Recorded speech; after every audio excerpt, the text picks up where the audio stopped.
Dear students, চলো দে, them, দেয়ার এই তিনটে প্রোনাউনের ব্যবহার শিখে নিই। দে মানে তাহারা। দে হচ্ছে একটি সাবজেক্টিভ প্রোনাউন, তাই এটি ভার্বের প্রথমে বসে। ফর এক্সাম্পল, তাহারা মাঠে খেলছে, they are playing in the field. তাহারা সাঁতার কাটছে, দে আর সুইমিং। এবারে আসি দেম। দেম মানে হলো তাদেরকে। আমরা তাদেরকে চিনি, উই নো দেম। আমি তাদেরকে ভালোবাসি, আই লাভ দেম।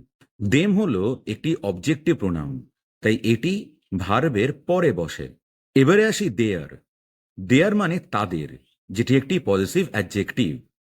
যেমন তাদের বাড়ি, দেয়ার হাউস। তাদের বাগান, দেয়ার গার্ডেন। তাহলে এবার তোমরা বলো তো, তাহারা এখানে এসেছিল এর ইংলিশ কি হবে?